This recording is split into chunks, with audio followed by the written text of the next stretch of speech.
रामचरितमानस की लोकप्रिय चौपाइयों का अर्थ और उससे संबंधित कथा जानने के लिए सब्सक्राइब करें YouTube चैनल हमारे संस्कार। हो यद्यपि मित्र प्रभु पितु गुरु गेहा, जाए बिनु बोले हूँ ना संदेहा।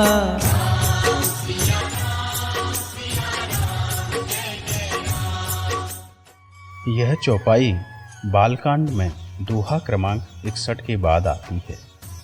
शिव सती कथा का वर्णन करते हुए गोस्वामी तुलसीदास जी कहते हैं कि जब दक्ष प्रजापति ने यज्ञ कराया तो सती जी उस यज्ञ में जाने की हट करने लगी।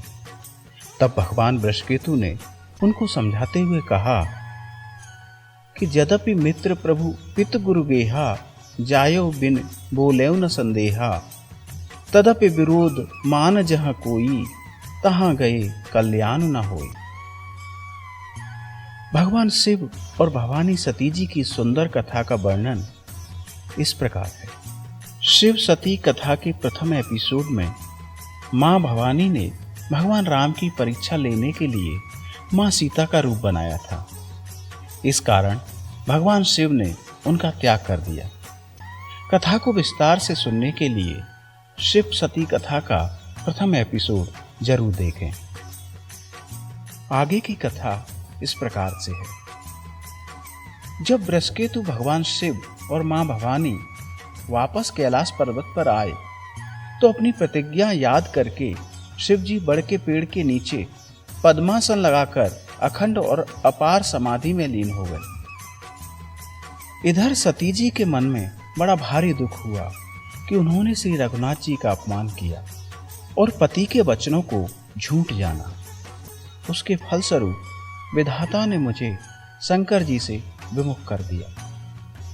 मां सती प्रभु श्री राम से विनती करती हैं कि हे रघुनाथ जी, प्रभु शीघ्र ही वह उपाय कीजिए जिससे मेरा मरण हो और बिना ही परिश्रम यह पति पर त्याग रूपी असह्य विपत्ति दूर हो जाए। गोस्वामी जी कहते हैं कि 87,000 वर्ष बीत जाने पर अविनाशी शिवजी ने समाधि से आंखें खोली। तब सती जी ने जाकर उनके चरणों में प्रणाम किया। शिवजी ने उनको बैठने के लिए अपने सामने आसन दिया। जाए शंभु पद वंदन कीना, सन्मुख शंकर आसन दीना। उसी समय सती जी के पिता राजा दक्ष प्रजापति हुए। ब्रह्मा जी ने सब प्रकार से योग्य देखकर दक्ष को प्रजापतियों का नायक बना दिया। जब दक्ष ने इतना बड़ा अधिकार पाया तो उनके हृदय में अत्यंत अभिमान आ गया। नहीं को अस जन्मा जग माही, प्रभुता पाए जाए मद नाही।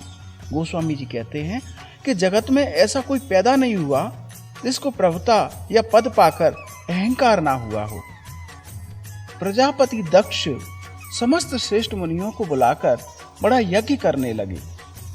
जो देवता यज्ञ का भाग पाते थे, दक्ष ने उन सबको आदर सहित निमंत्रण दिया। दक्ष का निमंत्रण पाकर सभी देवता, गंधर्व, नाग, सिद्ध, किन्नर अपनी अपनी स्त्रियों सहित यज्ञ की ओर चल पड़े। सती जी ने देखा कि अनेकों प्रकार के सुंदर विमान आकाश में चले जा रहे हैं। तब शिव जी से इसका कारण पूछा। भगवान शिव ने उन्हें पिता के यज्ञ के बारे में बतलाया। सती जी ने कहा, हे प्रभु, पिता के घर बहुत बड़ा उत्सव है। यदि आपकी आज्ञा हो तो मैं उसे देखने जाऊं। शिव जी ने कहा, तुमने बात तो अच्छी कही, पर उन्होंने न्योता नहीं भेजा है। एक बार ब्रह्मा जी की सभा में वे हमसे अप्रसन्न हो गए थे, उसी से वे हमारा अपमान कर रहे हैं। दक्ष ने भगवान ब्रह्मा, विष्णु और महेश को निमंत्रण नहीं भेजा था। भगवान शिव ने कहा, जो बिन बोले जाओ भवानी, रहे न सील स्नेह न कानी। हे भवानी, जो तुम बिना बुलाए जाओगी तो न शील स्नेह ही रहेगा और न मान मर्यादा ही रहेगी। यद्यपि मित्र प्रभु पितु गुरु गेहा, जायो बिन बोले न संदेहा। यद्यपि इसमें संदेह नहीं कि मित्र, स्वामी, पिता और गुरु के घर बिना बुलाए भी जाना चाहिए। तदपि विरोध मान जहाँ कोई, तहाँ गए कल्याण न होई। तो भी अगर वहां कोई विरोध मानता है, शत्रुता रखता है, तो उसके घर जाने में भलाई नहीं है।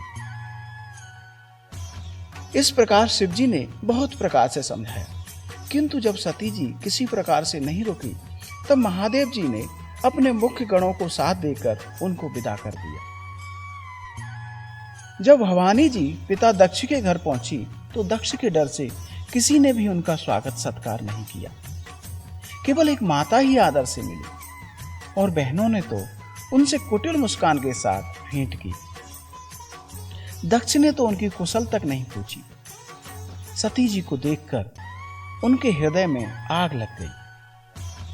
जब भवानी जी ने जाकर यज्ञ देखा, तो वहां शिवजी का भाग कहीं दिखाई नहीं दिया। तब शिवजी ने जो कहा था वह उनकी समझ में आ गया। पति पर त्याग का दुख उनके हृदय में उतना नहीं व्यापा था जितना महान दुख इस समय पति के अपमान के कारण हुआ। यद्यपि जग दारुण दुख नाना, सब ते कठिन जाति अपमाना। गोस्वामी जी कहते हैं कि यद्यपि इस संसार में एक से बढ़कर एक दारुण दुख है, तथापि जाति अपमान सबसे बढ़कर कठिन है। तब सती जी सारी सभा को डांटकर क्रोध भरे वचन बोली, हे सभाजनों सुनो, जहां संत शिवजी लक्ष्मीपति विष्णु भगवान की निंदा सुनी जाए, तो वहां ऐसी मर्यादा है कि यदि अपना वश चले तो उस निंदा करने वाले की जीभ काट लें, नहीं तो कान मूंद कर वहां से भाग जाएं। त्रिपुर दैत्य को मारने वाले भगवान महेश्वर संपूर्ण जगत के आत्मा हैं। वे जगत पिता और सबका हित करने वाले हैं। मेरा मंद बुद्धि पिता उनकी निंदा करता है। चूंकि मेरा यह शरीर इसी पिता की देन है, इसीलिए चंद्रमा को ललाट पर धारण करने वाले वृषकेतु शिवजी को हृदय में धारण करके मैं शरीर को तुरंत ही त्याग दूंगी। ऐसा कहकर सती जी ने योगाग्नि में अपना शरीर भस्म कर दिया। सारी यज्ञशाला में हाहाकार मच गया। जब यह समाचार शिवजी को मिला, तब उन्होंने क्रोध करके वीरभद्र को भेजा। वीरभद्र ने वहां जाकर यज्ञ विध्वंस कर डाला और सभी देवताओं को यथोचित फल दिया। और दक्ष प्रजापति की जगत प्रसिद्ध वही गति हुई जो एक शिवद्रोही की हुआ करती है। सती जी ने मरते समय श्री हरि से यह वर मांगा कि मेरा जन्म जन्म में शिवजी के चरणों में ही अनुराग रहे। इस कारण उन्होंने हिमाचल के घर जाकर पार्वती के रूप में जन्म लिया। अगर आपको ये कथा पसंद आई हो तो हमारे चैनल को सब्सक्राइब करें, लाइक करें और इस कथा को शेयर करना ना भूलें।